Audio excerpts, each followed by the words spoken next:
Wilhelm and fellow officers' Easter fell on the 5th and 6th of April, and at 7 a.m. on Easter Monday, the Russians attacked our neighbouring battalion 137, with a couple of tanks, one of which was destroyed, but the other caused losses in both men and material before it finally withdrew. Our battalion stood ready, and the attack was repelled.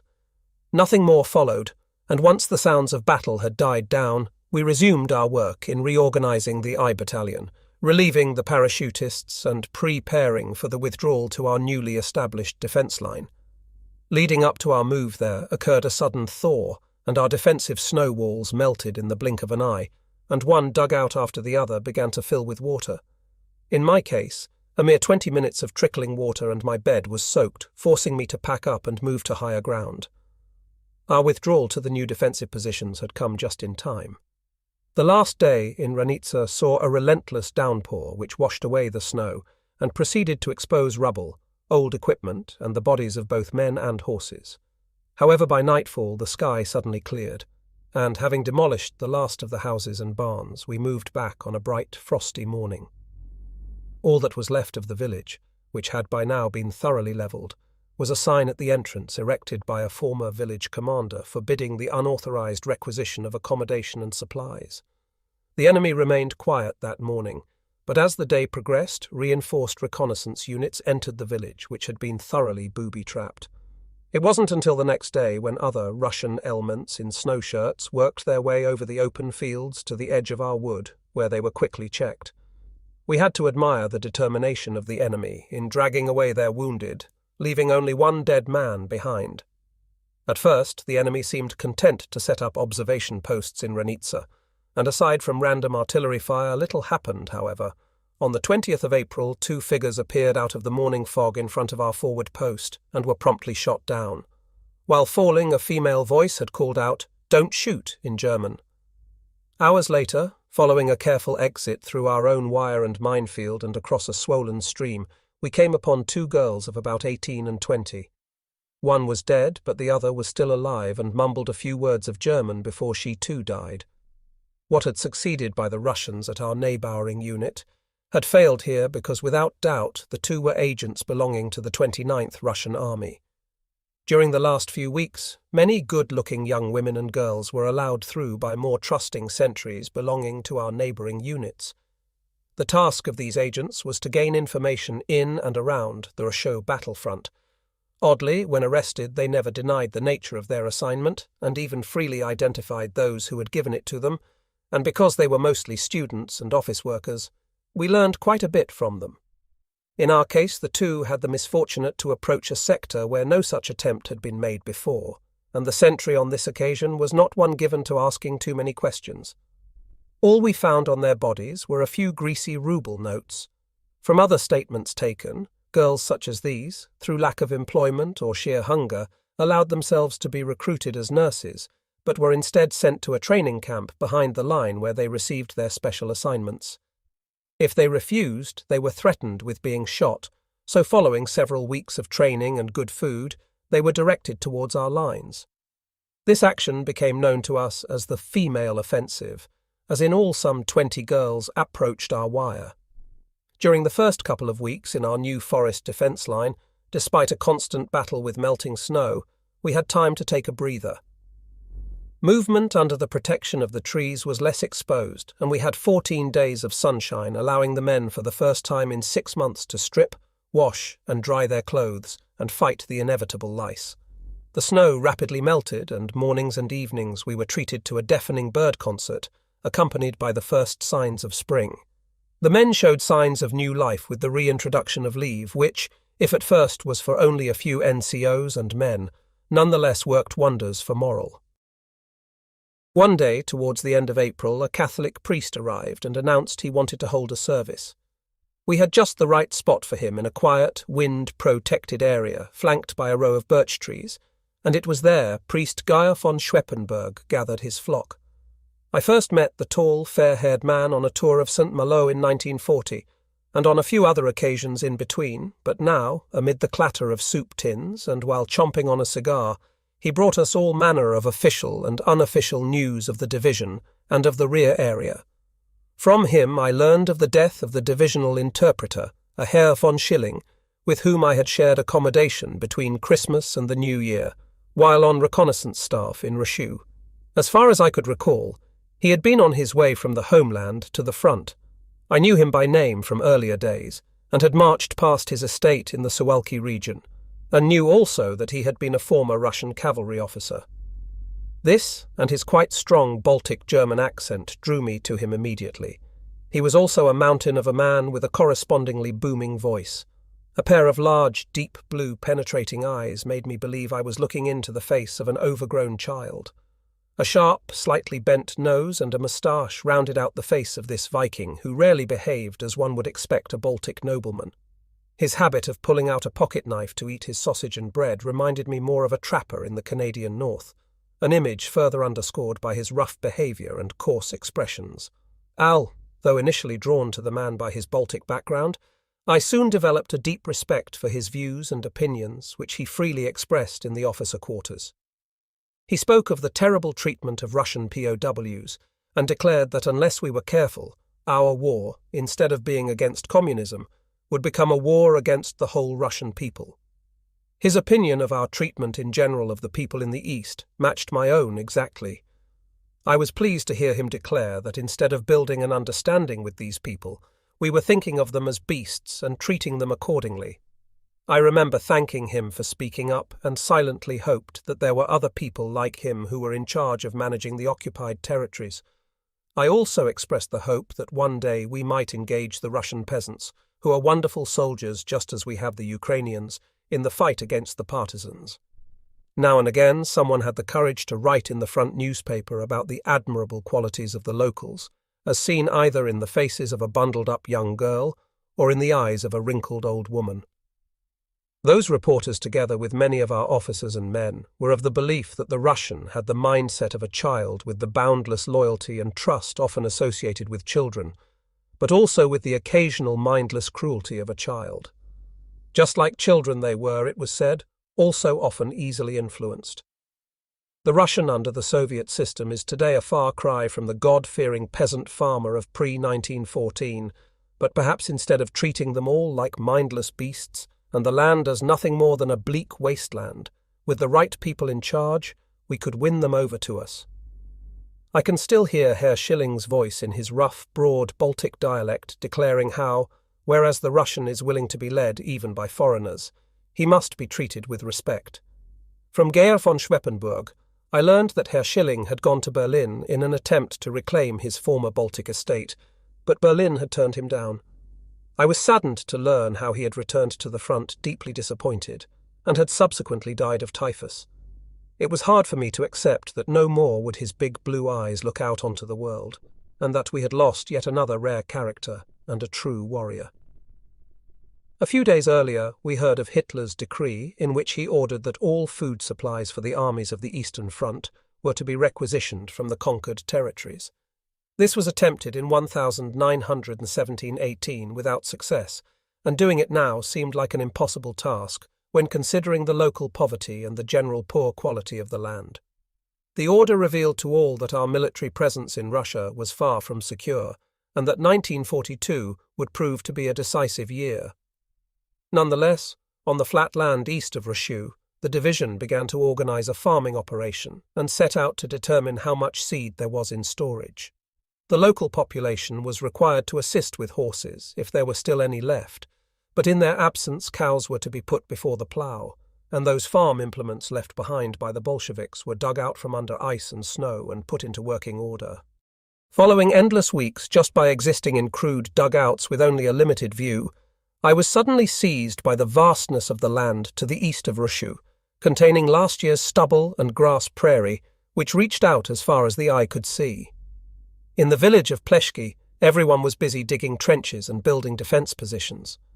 Before departing, the Russians had set most of the grey wooden houses on fire, but were now resorting only to random shelling, and for the first time in many weeks, I saw civilians repairing roads and even mending their homes. A large number of POWs in their earth-brown battle dress were also working in the village, and although the enemy often sent in reconnaissance patrols after dark, nothing much happened in our sector until the beginning of May when the Russians attacked in force and suffered a bloody nose. After that incident, the battalion's right flank remained calm, although to our left, where it bordered with our neighbour, there was continued activity. From time to time, the Russians fired wildly with their machine guns, and bullets descended on us from all angles, striking branches and throwing up dirt from the forest floor. Despite exercising caution, there were tragic losses, such as that of Lieutenant Rotan, who, having just arrived the day before from weapons school, was already dead at 10 the following morning. Our pickets and those who worked deep in the woods also sometimes fell victim to this haphazard hail of bullets, and although artillery on both sides opened up from time to time, the results were usually negligible. Interrogating Russian prisoners gave us a fairly accurate picture of our opposition. Before us stood the 246 Infantry Division, comprised of regiments 908, 914 and 915, one of which was situated further back at rest. Artillery Regiment 777, belonging to the enemy division, had its full complement of gun batteries, each containing the well, known calibers 7, 6 and 12 centimetres. It also appeared that the enemy artillery facing us had become more mobile because earlier Russian POW gunners had admitted all they possessed were a few half-starved horses and a couple of old tractors. An enemy infantry company, we learned, possessed anywhere from 6 to 11 light machine guns, each man a rifle and a couple of hand grenades, the last seldom issued until just before battle. The Russian soldier also made liberal use of the Molotov cocktail as an anti-tank weapon, and against infantry with the not infrequent result that their own men were set on fire. When comparing the Russian division with our own weaker yet more technically equipped division, we came to the conclusion that neither was in any condition to launch a major assault with any hope of success. With that in mind, it occurred to me, however, that it was likely much less expensive to equip a Russian division than a suitably outfitted German Eastern Front division, which, apart from a panzer division, should possess a full complement of foot soldiers, a cavalry detachment, and above all horse-drawn vehicles capable of all year-round mobility. At the end of May, I got the first news of Panzer Gunner Busch, my 18-year-old brother, who had driven his tank through Berlin and was hoping soon to be deployed. Those returning from leave also brought news from home, which often included items not found in the front newspapers, but were vitally important in maintaining troop morale.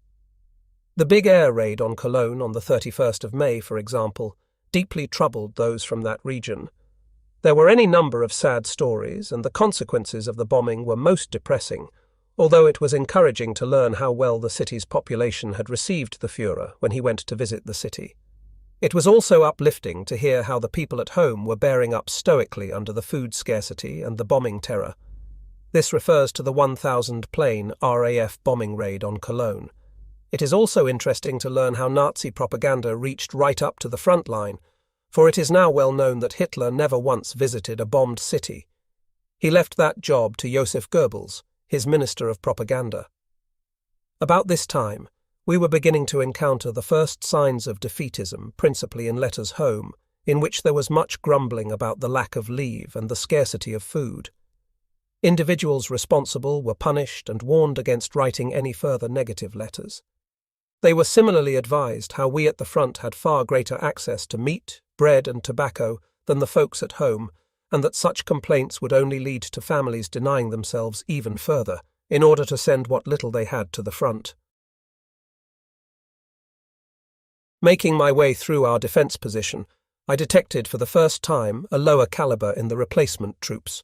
Some, still very young, stood out by their ill-mannered, abrasive behaviour, while the older ones, looking tired, undernourished and very unmilitary, still showed they cared.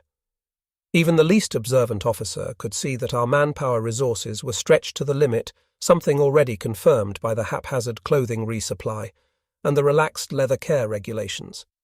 I remember thinking that this was most likely the last year in which the war could be won by military means, for, were it to drag on longer, we would be most certainly overwhelmed by the economic strength of our enemies. Sometime in June, we made ready to change our line of defence to a sector some 10 kilometres further south. I rode out from the regimental command post in the company of Lieutenant Illers, commander of our machine gun company, to reconnoitre, and in doing so came upon a former estate house with its shabby but solid interior, which the Russians had used as a hospital. having become the source of material for the construction of dugouts and shelters. The once elegant building had since been reduced to its foundations. I recalled how back in January the house had been a crowded emergency defence position, against which the first red waves had literally been halted by a mix of engineers, railway troops, signallers and parachutists. I shall never forget the sight of the dirt, blood-soaked straw, half-empty tin cans and abandoned weapons, and the exhausted men lying in every corner, either staring out through glassy eyes or sleeping like the dead of Sobukino and Ranitsa, where the lifeless frozen bodies were unloaded at the gate each night. Outside, between ruined buildings and mounds of debris, horses, once owned by the evacuated villagers, wandered about eating thatch from fallen roofs or searching desperately for water. These unhappy creatures were a scene of profound sadness, especially as their movement became more and more laboured, and one by one they found a little corner in which to die. Now, within the fresh green of a new year, there was little left to mark our past presence other than 3 large military cemeteries belonging to the fallen of infantry regiments, 18 and 58, and the parachutists. Following a reconnaissance ride of about 6 kilometres, we stopped in at the battalion commander's headquarters for a plate of soup. He, a scholar, told us fascinating tales of Russia and of his journey thus far. His unit had at first been used as a security battalion, but soon after was deployed as a sort of fire brigade, plugging gaps all around the city of Rushu. Returning through the midge-infested woods to the village of Malachowo, I couldn't help wondering what it was that had kept me going when all around I could see disaster unfolding. What hidden driving force was there that helped me pass this terrible test? Was it perhaps an old-fashioned belief in God, or was it thoughts of a grandfather I had never met, or the memory of an uncle who often visited and who seemed always to regard me with disapproval? Never one motivated by political ideology or hate, I know that had I been killed, I would not have died for the present-day German worldview, but instead for the old Germany and the values of a family that had lived for centuries in the East. The time for a spell of leave was fast approaching, and on the 4th of July Captain Thumbs took over my infantry battalion, and I left the sector never to return, because while away the division moved further south, leaving the ruined village of Ranitsa as no more than an ugly memory. The division's departure had taken my men through knee-deep dust, bypassing their old dugouts, trenches and shelters, while abandoning to the Russians the entire Rosho defence line and the so carefully planned and constructed woodland positions. Today I fully expect those old defences to be either under water or occupied by one or the other peasant family, should any of them have survived. Interrogating Russian prisoners gave us a fairly accurate picture of our opposition. Before us stood the 246 Infantry Division, comprised of regiments 908, 914 and 915, one of which was situated further back at rest. Artillery Regiment 777, belonging to the enemy division, had its full complement of gun batteries, each containing the well, known calibers 7, 6 and 12 centimetres. It also appeared that the enemy artillery facing us had become more mobile because earlier Russian POW gunners had admitted all they possessed were a few half-starved horses and a couple of old tractors. An enemy infantry company, we learned, possessed anywhere from 6 to 11 light machine guns, each man a rifle and a couple of hand grenades, the last seldom issued until just before battle. The Russian soldier also made liberal use of the Molotov cocktail as an anti-tank weapon and against infantry, with the not infrequent result that their own men were set on fire. When comparing the Russian division with our own weaker yet more technically equipped division, we came to the conclusion that neither was in any condition to launch a major assault with any hope of success. With that in mind, it occurred to me, however, that it was likely much less expensive to equip a Russian division than a suitably outfitted German Eastern Front division, which, apart from a panzer division, should possess a full complement of foot soldiers, a cavalry detachment, and above all horse-drawn vehicles capable of all year-round mobility. At the end of May, I got the first news of Panzer Gunner Busch, my 18-year-old brother, who had driven his tank through Berlin and was hoping soon to be deployed. Those returning from leave also brought news from home, which often included items not found in the front newspapers, but were vitally important in maintaining troop morale. The big air raid on Cologne on the 31st of May, for example, deeply troubled those from that region. There were any number of sad stories, and the consequences of the bombing were most depressing, although it was encouraging to learn how well the city's population had received the Führer when he went to visit the city. It was also uplifting to hear how the people at home were bearing up stoically under the food scarcity and the bombing terror. This refers to the 1,000-plane RAF bombing raid on Cologne. It is also interesting to learn how Nazi propaganda reached right up to the front line for it. It is now well known that Hitler never once visited a bombed city. He left that job to Joseph Goebbels, his Minister of Propaganda. About this time, we were beginning to encounter the first signs of defeatism, principally in letters home, in which there was much grumbling about the lack of leave and the scarcity of food. Individuals responsible were punished and warned against writing any further negative letters. They were similarly advised how we at the front had far greater access to meat, bread and tobacco than the folks at home, and that such complaints would only lead to families denying themselves even further in order to send what little they had to the front. Making my way through our defence position, I detected for the first time a lower calibre in the replacement troops. Some, still very young, stood out by their ill-mannered, abrasive behaviour, while the older ones, looking tired, undernourished and very unmilitary, still showed they cared. Even the least observant officer could see that our manpower resources were stretched to the limit, something already confirmed by the haphazard clothing resupply and the relaxed leather care regulations.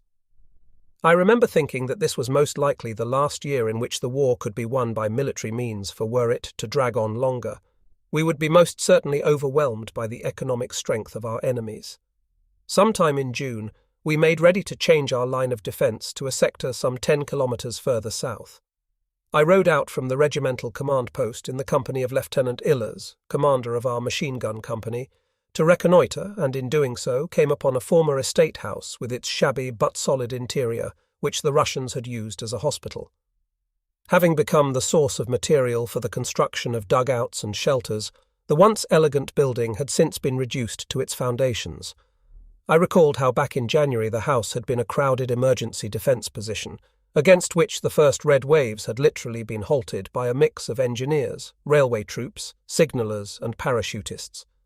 I shall never forget the sight of the dirt, blood-soaked straw, half-empty tin cans and abandoned weapons, and the exhausted men lying in every corner either staring out through glassy eyes or sleeping like the dead of Sobokino and Ranitsa, where the lifeless frozen bodies were unloaded at the gate each night. Outside, between ruined buildings and mounds of debris, horses, once owned by the evacuated villagers, wandered about eating thatch from fallen roofs or searching desperately for water. These unhappy creatures were a scene of profound sadness, especially as their movement became more and more laboured, and one by one they found a little corner in which to die.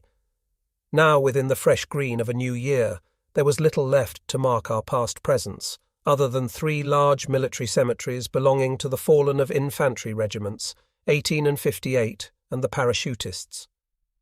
Following a reconnaissance ride of about 6 kilometres, we stopped in at the battalion commander's headquarters for a plate of soup. He, a scholar, told us fascinating tales of Russia and of his journey thus far. His unit had at first been used as a security battalion, but soon after was deployed as a sort of fire brigade plugging gaps all around the city of Rushu. Returning through the midge-infested woods to the village of Malachowo, I couldn't help wondering what it was that had kept me going when all around I could see disaster unfolding. What hidden driving force was there that helped me pass this terrible test? Was it perhaps an old-fashioned belief in God? Or was it thoughts of a grandfather I had never met? Or the memory of an uncle who often visited and who seemed always to regard me with disapproval? Never one motivated by political ideology or hate, I know that had I been killed, I would not have died for the present-day German worldview, but instead for the old Germany and the values of a family that had lived for centuries in the East. The time for a spell of leave was fast approaching, and on the 4th of July Captain Thumbs took over my infantry battalion, and I left the sector never to return because while away the division moved further south, leaving the ruined village of Ranitsa as no more than an ugly memory. The division's departure had taken my men through knee-deep dust, bypassing their old dugouts, trenches and shelters, while abandoning to the Russians the entire Rusho defence line and the so carefully planned and constructed woodland positions. Today I fully expect those old defences to be either under water or occupied by one or the other peasant family should any of them have survived. Before going on leave, I had to check in with Colonel Furbach, who invited me to a cup of coffee. Then, together with Captain Hilke, the regimental supply officer, I boarded a truck, and we were off to Röschau. My leave pass permitted me to board a train on Monday, so I had all Sunday to myself, although I was invited to stay the night with Captain Hilke in his house in the southwestern part of town. Life behind the front was both reinvigorating and fascinating, especially when looking back on the crisis-filled days of January. On Sunday morning, scores of women and girls, dressed in white and bright colours, were seen making their way into town in glorious sunshine, either to market or church. Some had removed their headscarves to reveal fresh young faces, and even the men could be seen in their Sunday white shirts and their sturdy knee-high boots. The room in which I had watched a film in December of 1941 was still a cinema, although numerous improvements had been made to the building, including creating an officers' club. No one watching the film that evening could, however, have foreseen the drastic changes destined to take place a mere 4 weeks later. At the beginning of August, for example, when on my way back to the front and taking shelter from an air raid, I was shocked to find not a single pane of unbroken glass in the entire city centre. All around there were large, gaping bomb craters, and rubble lay in all the streets and laneways. In the early evening, a soldier sat himself at the officers' club piano and began to play, and the sound of his music echoed eerily throughout the nearly empty building. That night the bombers came again, and right up until dawn the drone of aircraft engines filled the sky. Whistling bombs descended with deafening detonations. And when I stepped over broken glass to look out, the slowly descending target markers lit up the entire neighbourhood. Nobody on that warm, sunny July afternoon could imagine how things would unfold. Small groups of soldiers were strolling casually along the banks of the Volga, while one or two sat with girls at the water's edge.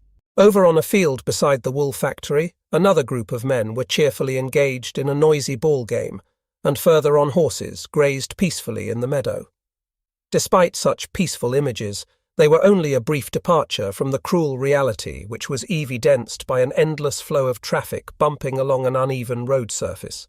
The flow was made up of vehicles of all makes and models, dirty, dented and covered in dust, with heavily laden ambulances, making their way gingerly over the rougher sections.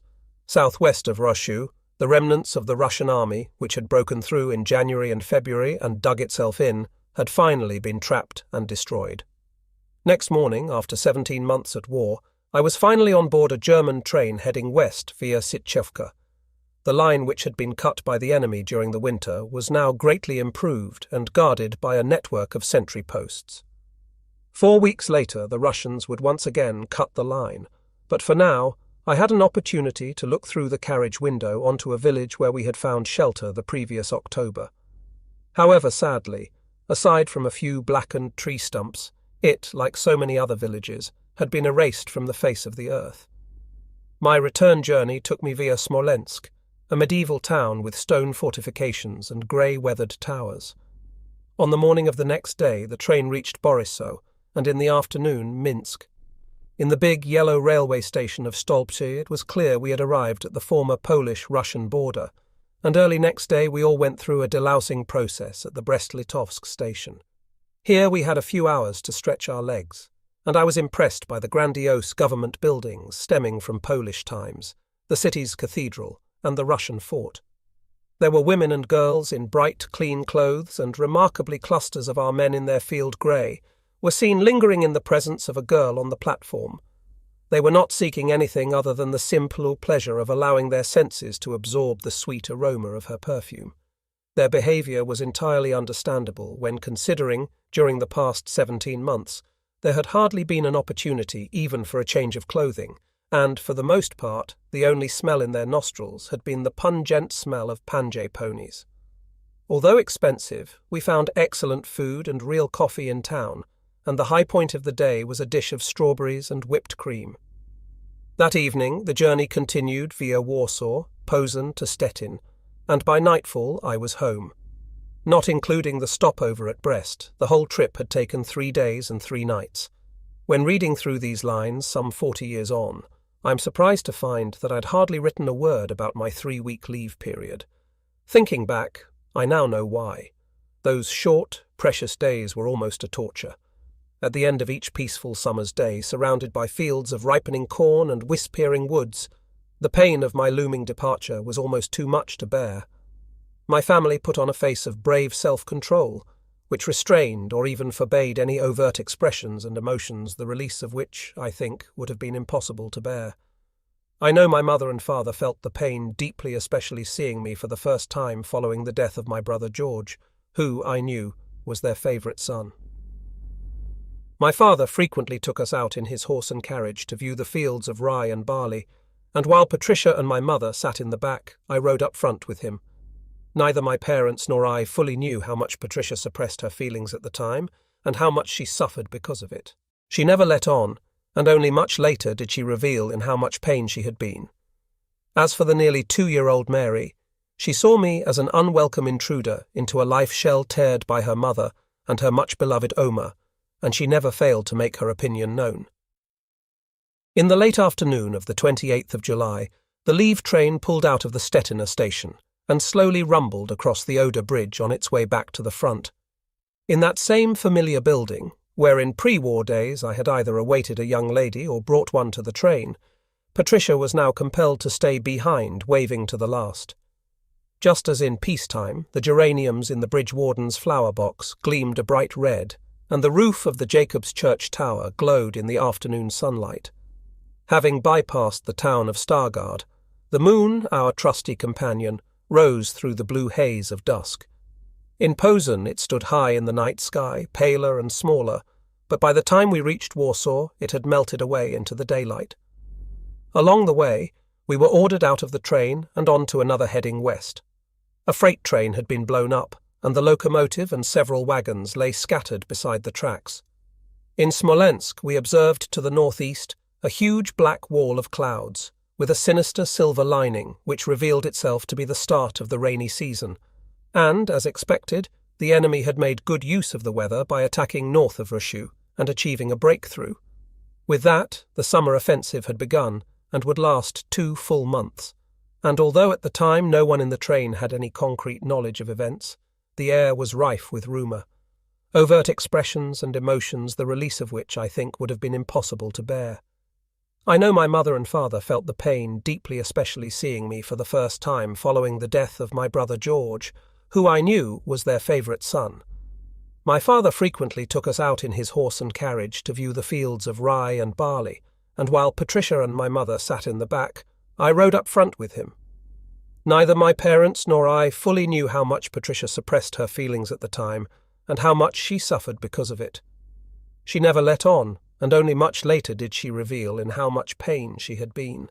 As for the nearly 2-year-old Mary, she saw me as an unwelcome intruder into a life shell, teared by her mother and her much-beloved Omar, and she never failed to make her opinion known. In the late afternoon of the 28th of July, the leave train pulled out of the Stettiner station and slowly rumbled across the Oder Bridge on its way back to the front. In that same familiar building, where in pre-war days I had either awaited a young lady or brought one to the train, Patricia was now compelled to stay behind, waving to the last. Just as in peacetime, the geraniums in the bridge warden's flower box gleamed a bright red, and the roof of the Jacob's Church tower glowed in the afternoon sunlight. Having bypassed the town of Stargard, the moon, our trusty companion, rose through the blue haze of dusk. In Posen it stood high in the night sky, paler and smaller, but by the time we reached Warsaw, it had melted away into the daylight. Wilhelm, Mary, and Patricia. Along the way, we were ordered out of the train and onto another heading west. A freight train had been blown up, and the locomotive and several wagons lay scattered beside the tracks. In Smolensk, we observed to the northeast a huge black wall of clouds with a sinister silver lining, which revealed itself to be the start of the rainy season, and, as expected, the enemy had made good use of the weather by attacking north of Arshu and achieving a breakthrough. With that, the summer offensive had begun and would last 2 full months, and although at the time no one in the train had any concrete knowledge of events, the air was rife with rumour. Fellow officers. The farman is von Kochenhausen, a friend. In the town of Sitchevka, elements of my 58th Regiment were being loaded onto trains, and from some of the officers I learned that a number of divisions, including the 6th, had been shipped further south to recuperate before being committed to a renewed assault in the Oral area. The enemy had attacked these units, but luckily the 6th Division, to which the 58th Regiment belonged, had just reached its quarters and was well positioned to put up a good defence. At the station I met Colonel Feuerbach, to whom I reported back, and who informed me that upon orders from Division I was once again to report to the Officer Reserve Battalion, and that Captain Thumbs would continue to command my former battalion. I also met up with Thummers, who expressed his dismay and disbelief in not returning his command of the battalion to me. I assured him that I had become accustomed to this sort of treatment. I also learned from him of the huge difficulties caused by the heavy rains which forced the battalion to abandon all motorized vehicles, and even created indescribable conditions for the horse-drawn transport. On my way to the reserve battalion, I saw for myself enough of the treacherous road conditions where rainwater, unable to run off through the layer of hard clay, had nowhere to go, and had filled ditches and even gathered in small lakes in the open fields. Small wonder that each small rut in the road had turned into an impassable quagmire, and in many places vehicles lay irretrievably stranded with their drivers desperately trying to rescue them with horses. No sooner I had joined the throng exiting the railway station than a Soviet fighter bomber appeared out of the low clouds and, untroubled by flak, proceeded to attack the station. A bomb fell and the plane's guns flashed as it raked the crowd.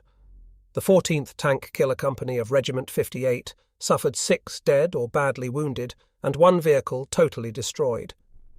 In the evening of a wet grey day, I arrived at the village where the divisional staff were quartered and reported to the divisional adjutant, a Major Lang, from whom I demanded further explanation as to why I no longer had command of my old battalion, especially at a time when, following many months of preparation for further advance, it was about to be deployed, and I was the last of the original battalion commanders in the regiment.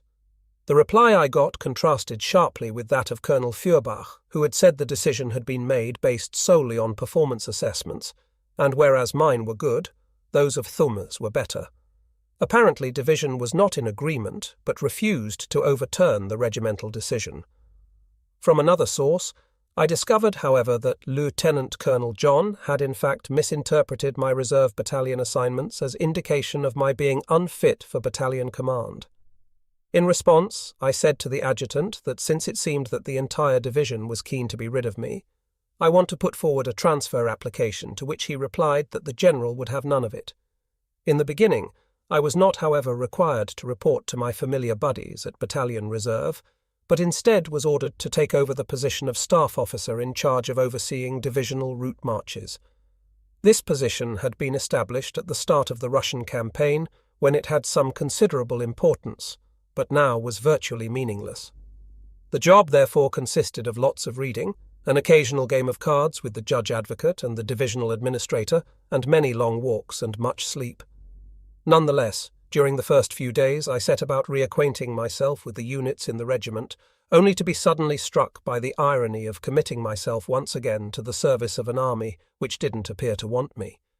During my long walks I often speculated how I might smuggle myself into one company or another as an ordinary soldier, but then dismissed the notion as being a move of desperation. I therefore spent 12 peaceful days sleeping and reading the memoirs of Graf Kaiserlink, describing his days in Siberia. I dreamed of someday travelling across Russia, perhaps on horseback with Patricia, and learning the language and even writing about it. While I was quartered with Captain Ahrens, news came that the regimental adjutant, First Lieutenant Huttmann, had been severely wounded. This was followed by word that he had succumbed to his injuries, and with his death we had sadly lost another highly talented and dedicated officer. The Luftwaffe was in action from morning until night, which to me seemed a sure sign that there was heavy fighting up ahead, and that we might have broken through. The Russians came by night and dropped phosphorus bombs in an attempt to destroy an airfield just south of Sitchevka. At night, on the 3rd or 4th day, I could clearly see burning villages to the northeast, at a distance of no more than 25 or 30 kilometres, and it appeared that the enemy had once again reached the railway line Sitchevka-Rshu. It had only been a few weeks earlier that the Russian pocket had been eliminated. Or that is what the press said, although in reality there were still thousands of leaderless Russian soldiers wandering around providing local partisan groups with reinforcements and raiding villages in search of food. To combat these, the commander organized patrols made up of Russian volunteers in German uniforms. These performed admirably, returning every 2 days with fresh batches of prisoners. In this way, we were able to keep the remnants in check, which otherwise might have presented a grave danger to us in our weakly held sector. An astonishing consequence of the Russian breakthrough last January was that all the women in the villages were now pregnant, a condition considered quite normal in the eyes of the population, and I was immediately reminded of stories of Siberian peasant wives proudly showing off their new babies to their returning husbands that had been fathered by either German or Austrian 1,914/18 prisoners of war. A few days after Captain Ahrens rode off to Russia, I set off for Regimental HQ from where a signal had arrived, announcing the death of Captain Thummers.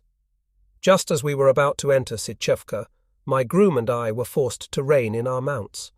I had spotted a formation of 7 Russian bombers fast approaching, which proceeded to drop their bomb load onto the paved road leading to the railway station.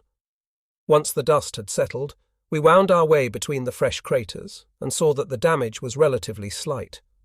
Among a mass of vehicle traffic on the street, only a single car had been struck, and at the edge of town, one solitary house was in flames. At the station, there was, however, frantic activity as German and Russian wounded were loaded onto the first train bound for Jasma. Red Cross nurses were being hustled aboard the carriages in order to get them out of Sitchevka before they fell victim to yet another air raid. Those soldiers returning from leave, and who, like me earlier, were waiting further transport to the town of Russia, lay on the dust-covered grass, each jealously guarding their parcels from mother. Finally, about 2 p.m., we boarded a munitions train heading north towards Russia. Whether we were to reach our destination remained in some doubt, as the Russians had once again advanced towards the railway line, and in the area of the Osuga station had begun to shoot at it. No sooner had we made ourselves small inside the freight wagon than we spotted the railway security troops dive for cover along the embankment just as the first enemy shells struck a car marked with the usual D for dynamite. With bated breath, we waited for the explosion, but our luck held. Gradually, the familiar skyline of the town came into view, but upon arriving at the station, we found it unrecognizable.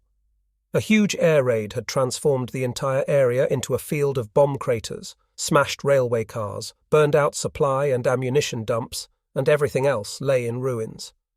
I hitched a ride and arrived at the divisional storage facility where I retrieved my belongings before making my way into town, where Captain Ahrens had Jenna Owsley offered me accommodation. I preferred, however, to spend the night in an air raid shelter before presenting myself next morning to the divisional staff. On my way there, I observed civilians already filling in bomb craters and clearing away debris. They seemed unaffected by the damage all around, and while the young laughed and joked, the older ones quietly and stoically went about their business. Typically, the townfolk clung to their dwellings to the bitter end, and only departed when the buildings had been completely destroyed and half the occupants killed. All visible signs of pity for fellow citizen and animals were completely lacking, and only when the bodies of the old or the very young were recovered from the rubble were the bottled-up emotions finally released in a storm of a loud and senseless wailing. Among Russian soldiers, I had already noticed an astonishing indifference even towards their own wounded. The staff offices were situated in the cellars of a blue and grey painted airbase building, where, following a short briefing, I set off with my Batman for the regimental command post. The heat was oppressive as we plodded through the wood, not suspecting that a few days later, even this area would be overrun by the enemy.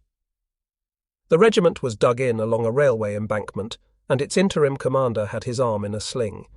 He had been wounded by the same shell that killed poor Hotman.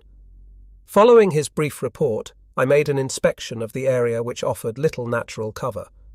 Fortunately, a number of craters gave us some protection from incoming artillery fire, and in the village of Galachowo, so familiar from months ago, there was increased enemy activity, but luckily also more opportunities for shelter.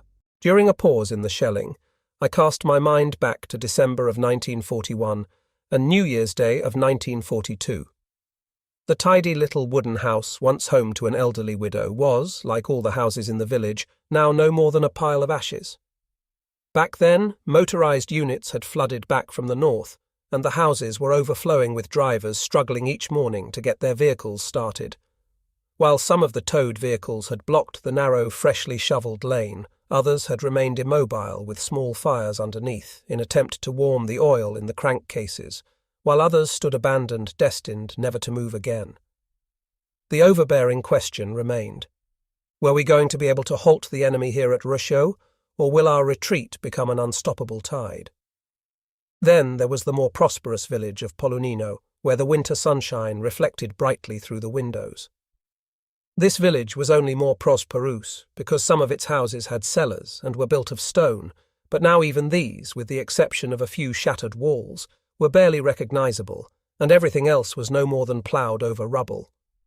The existence of former occupants was only marked here and there by the remains of a metal stove, twisted bed frames, and few scattered household goods. Added to this scene of desolation were broken-down fences and burned-out vehicles, and yet despite the 14 days of almost uninterrupted shelling, there were still the odd clucking hens pecking among the piles of debris. The seriousness of our position was underscored by our inability to recover our dead. The enemy were dug in on higher ground and, much like at the end of a tilted table, looked down on us. He made full use of his superior firepower, which included mortars, multiple rocket launchers, and tanks. He seemed to possess more ammunition than he knew what to do with, and only at night did it become a little quieter. Our defences were the bare minimum, because even during the short few hours of darkness, there were only enough men to stand guard, bring up food and ammunition, and take away our wounded.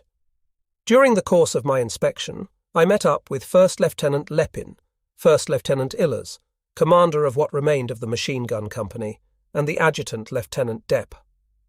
After a quick review of the overall situation, I crawled up to the artillery observer post from where I had a clear view into no man's land. It was an extraordinary sight.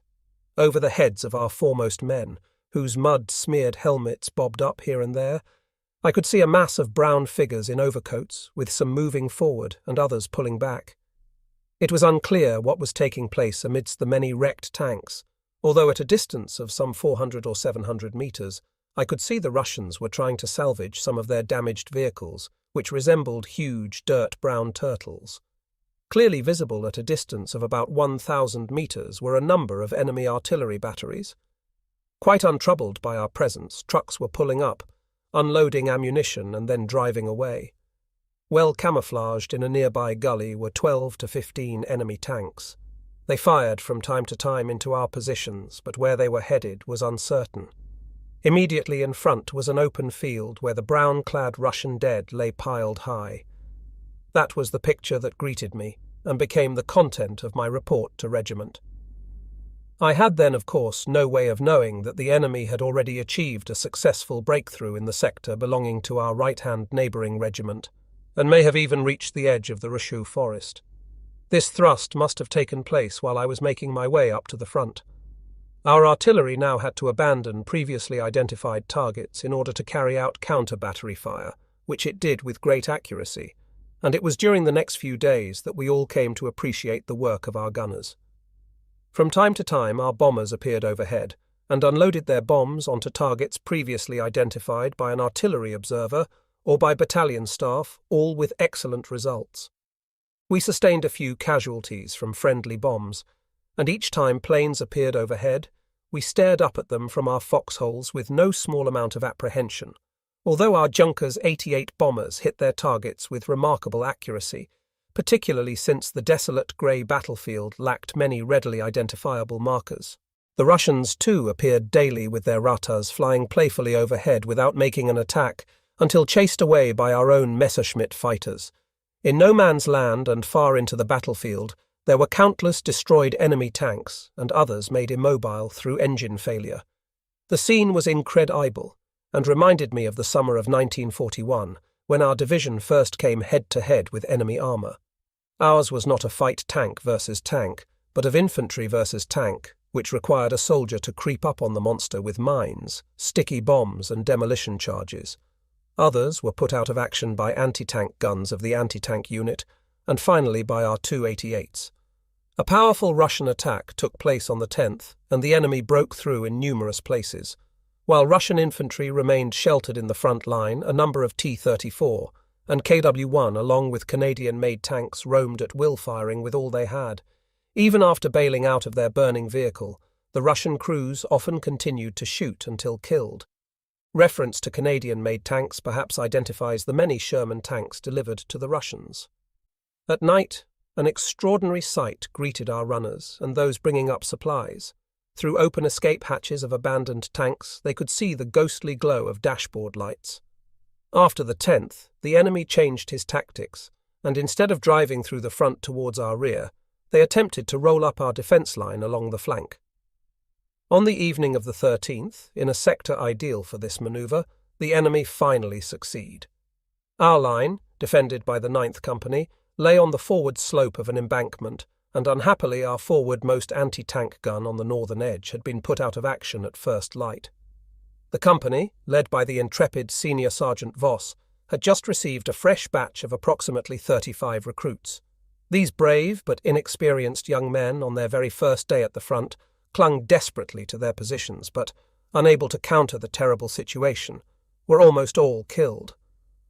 More experienced troops would not have remained in their foxholes, but would have gone out with mines and explosives to tackle the tanks. Once again, enemy infantry remained strangely inactive, so on the morning of the 14th, we were able to restore the line.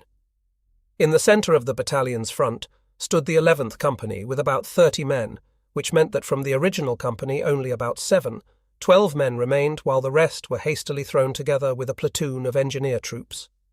This motley crew was led by the tireless Sergeant Moller, who hailed from the Regimental Machine Gun Company and who was also an officer cadet. 2 or 3 days after my arrival on the scene, he was sent away on a course, and only then did I learn that over the course of 14 days he had held his position against the most intensive assaults, and, despite utter exhaustion, had kept his group together and thrown back attack after attack, sometimes as many as a dozen a day. He was later promoted to officer rank and awarded the Knight's Cross. While I still lay in hospital, I also learned that Colonel Feuerbach had likewise been awarded the Knight's Cross. To my right lay the 10th Company, led by a splendid young officer whose name regrettably I have forgotten. After having destroyed half a dozen Russian tanks and causing heavy casualties among enemy infantry in the high grass between the wood and foremost foxholes, thanks to him and his small group, there reigned relative peace in his sector. This fine man, too, would later be killed. On the 14th, we observed entire columns of enemy units with all manner of weapons moving south, where, as we later discovered, they had attacked the I Battalion on our right with some success. At the same time, the enemy pushed forward from the east into the Rocheux forest, and, despite desperate resistance, he succeeded in reaching our supply route and support airfield. The sounds of battle could be heard from all around, however. Even after the deployment of a Luftwaffe field battalion with the most advanced weaponry, we could no longer throw the Russians out of the forest. The earth shook all day from bombs dropped into the woods from our bombers, and at night fluorescent target markers lit up the sky. It was here where Captain Bickman was killed. He was commander of a battle group belonging to Infantry Regiment 18, which, while we were in Ranitza, had been our neighbouring unit. Even our regimental HQ had to defend in its position situated beside the railway during this critical period before moving to new quarters 2 kilometres further west. The enemy breakthrough had altered the situation dramatically, and while my battalion was no longer a prime target, the 1 and 2nd Battalions had, on the other hand, become a foremost breakwater against the advancing Soviet tide. The enemy continued to seize every opportunity to move forward, and the intensity of artillery fire rose sharply. Even their tanks preferred to remain in position rather than withdraw to refuel and rearm, realizing that our guns were no longer directed at them or their supply vehicles. On our side, the rifle strength was continuing to shrink alarmingly, and although I no longer recall the exact figures it seemed to me in my battalion, I was losing men at the rate of 20 a day. After dark, Russian troops milled around in our rear area, either in the process of planning something or were just lost. The situation, as I saw it, following our 14 days of desperate fighting, was that it was only just a matter of time before we hit rock bottom, and are no longer in a position to put up even the minimum of resistance to the growing Russian pressure. On the morning of the 15th, a sapper platoon of Infantry Regiment 18 was brought up as counter-attack reserve. However, by midday the enemy had already broken into the line held by my neighbouring battalion. The sapper platoon went immediately into action, and with the help of mobile artillery, the front was restored. This small victory was achieved, however, at a cost of 18 casualties out of a total platoon strength of 28 men, including its commander. Once more we stood there without reserves. On the evening of the 15th, the sky was dark and cloudy, and just before dusk, 3 tanks, 2 T-34S and 1 KW-1, forced their way through the line facing the 10th Company, and quickly reached the village of Polumino, where the most powerful of the 3, having blown up a minefield with its own shooting, sat reflectively motionless, as if overseeing the continued advance of the other 2 vehicles, before finally withdrawing to where it had come from. The other 2 tanks continued on recklessly for another 100 or 150 metres, until one was destroyed by an anti-tank gun, and the other drove into a crater where it was later blown up by a lieutenant of an anti-tank unit. Next day dawned wet and grey, with rain blowing in through the door and down the light shaft of our dugout. Outside it was cold and miserable, making life, and the mercilessly ploughed over world outside even more unbearable. Memories of those old battle positions reveal today a situation of utter madness. Books from our last book delivery had been mindlessly thrown into the mud and trodden underfoot, while other personal items left behind betrayed the hastiness with which the defence positions were abandoned. Our departure was hastened by a heavy enemy tank attack taking direct aim at our battalion command post. With deafening detonations, shell after shell struck my bunker, severing telephone lines and preventing anyone from coming or going. After a massive munitions expenditure, the tank got it right by ripping open the dugout roof and bringing down an avalanche of beams and boards. Luckily, no one was hurt, but like the rats leaving a sinking ship, we made a quick exit, taking with us items of most value, including a small radio set which, by some miracle, was still working. The next shell completed the work and destroyed what was left in equipment, weapons and supplies. Some 50 metres further back, we set up our new command post, although the rain of shells continued unabated and even grew in intensity. The shell explosions of all calibers surrounded us, but were most clearly punctuated by a lone tank with a particularly heavy gun, which left nothing intact wherever it struck. We held our breath, waiting for the one to hit our new position, and yet, in the middle of this hellish inferno, we were amazed to see a mother hen guiding her chicks through the grass, and at night, when the shooting abated, she sat on the ledge of our dugout and warmed herself and her brood. At first light, the enemy tanks resumed their firing, and when there was a break in the shooting, the Russian infantry attacked, and even if the number of attackers was not more than company strength, they were regularly accompanied by 3 or 4 tanks, and bit by bit our equipment, weapons and ammunition were either lost or exhausted. With the arrival of Monday the 17th, there was finally a moment of respite made possible by effective counter-battery fire. At this juncture, I received fresh orders from division commanding me to join the defence of Rushu. In contrast to the earlier plan to cross back over the Volga, my battalion was now required to defend every last foot of ground we stood on. On the morning of the 18th, when there was only desultory shooting, and just as I was making an exit, a Russian shell hit the corner of the battalion command post, and a splinter struck me near my left hip bone with enough velocity to slice away a little of the surrounding muscle. I saw it, however, as a mere trifle. The situation was tense. After 3 weeks of severe fighting, during which the casualty figures continued to steadily rise, we had almost reached a point when it would have taken the Russian only a minimum amount of effort to break through, yet ironically, we were again ordered not to take one step back. On the 19th, we were alerted to the imminent arrival of a reserve company. However, in the end, only its commander showed up. A second company was supposed to bring up 70 mines, but it too failed to appear. We had been without mines for days and had been pleading for them.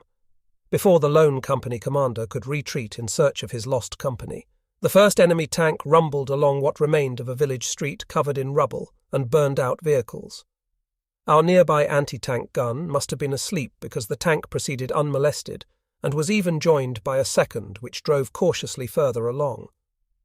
We had no hand grenades, no hollow charges or telemines left, All our requests over the radio had remained unanswered. Small wonder we began to develop a grim sense of humour while preparing to fend of the tanks with our pistols and stones. The lack of movement in the rubble must have appeared suspicious to the two tanks, because they soon rattled on by. It wasn't long, however, before they were back and positioned themselves in such a way that they were able to see along the flanking company's trenches. Nonetheless, it wasn't until 4 in the afternoon that their frontal attack succeeded in overcoming all resistance. Radio contact with the company to our left ceased. It had included men of the Bicycle Reconnaissance Unit and the last of the 9th Company. A solitary figure appeared and reported that the enemy had broken in, which was quickly confirmed by the increased volume of fire directed towards my battalion command post, making all further movement impossible. Just then, a shell struck my dugout, and for a few seconds I was blinded by thick red dust. I ordered the remaining radio equipment and documents be destroyed, and then for everyone, including the messengers, to get out, upon which we took up defensive positions in a nearby crater. Behind a dust cloud, the sun was sinking in a clear blue sky, and about 200 meters distant, amid much agitated chatter, the Russians were assembling for further assault. Their doubled-up figures in overcoats, knapsack on back and rifle in hand were unmistakable, so we opened fire. A few of our own people appeared, out of breath, lost and covered in mud. They had succeeded in finding their way back, while up ahead we saw 2 other men rise up from the ground with hands raised. The Russians failed, however, to escort them to the rear, and the 2, after hiding in a trench, were able to make good their escape. While I was occupied directing my men to their defence positions, assigning the recent recruits to older men and identifying targets, a huge mud-covered tank rattled towards our foxholes and turned its enormous gun barrel half left before firing. The Russian infantry continued to creep along behind the tank, but ventured no further. Much to our good fortune, a mid-sized anti-tank gun hove into view and hit the tank with a deafening explosion, sending up a sheet of flame and bits and pieces into the air. The tank sat there belching smoke, and we were convinced it was done for. However, much to our astonishment, it began to reverse. It had had enough, however. At that moment I jumped up with a 2-man machine gun crew, 6 riflemen including Lieutenant Depp, who would later win the Knight's Cross, and began a small counter-attack which nearly reached our old battle positions. The machine gun suffered a direct hit, but by some miracle no one was hurt. With my clerks and messengers, who proved themselves to be cold-blooded sharpshooters, I set about restoring the main front line, while Lieutenant Depper was given the task of rounding up anyone capable of holding a gun and bringing them forward. By nightfall, our main battle line was restored and more densely occupied by men than ever before. The enemy had, however, succeeded in making a big dent in the front line, which resembled a sharply protruding nose. Stopping any further advance had cost us heavy losses in all ranks. I learned that the Bicycle Reconnaissance Unit, despite suffering the loss of its anti-tank weapons, had resolutely stood by its commanding officer and his adjutant and were killed to a man. I knew both these officers as cheerful young men of the highest quality. Their fate was also shared by Lieutenant Marks, commanding officer of all that remained of the 9th Company. It seemed as if the Russians had refused to advance until all the German officers had been eliminated, and now someone had just informed me that First Lieutenant Illers had also been killed. Moments before the explosion of a mortar shell, the sort of thing that falls unannounced from the sky, I saw him quietly sitting on an earthen mound. According to his company commander, he had died instantly. I was greatly saddened because he and I had enjoyed many a cheerful hour in Paris, in East Prussia, and then again in Renitza. Now his machine gun company was leaderless. All my old acquaintances were gone, and here I was still alive.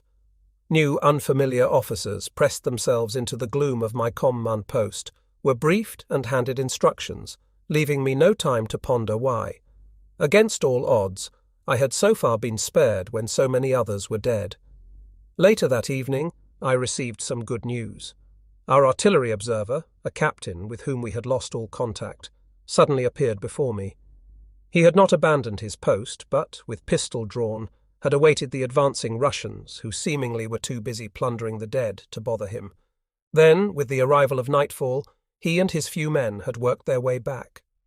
Now that our front line was freshly organized and defended by more men, I found myself suddenly barely able to walk. Although I hoped to be back with Lieutenant Depper and my Batman Woolraff in a couple of weeks, an army doctor arranged for my immediate departure. A creaking little cart carried me out under a star-studded sky, marred only by the swirling dust. To our right, ghostly and silent star shells lit up the night sky, answered intermittently by Russian nuisance fire directed towards the road. On the 3 or 4 kilometre stretch of road to the edge of town, we encountered only one lonely messenger and a solitary artillery supply truck. The absence of traffic on this main supply route was a clear sign of how few resources we had to deploy in this expanding battle. In my view, it would have required no more than one bold Russian tank unit to slice through one of our undermanned, undergunned company defence position. Such an assault would have been unstoppable, and the Russian tanks might have after dark even been taken for our own, and have easily reached the very centre of Rushu.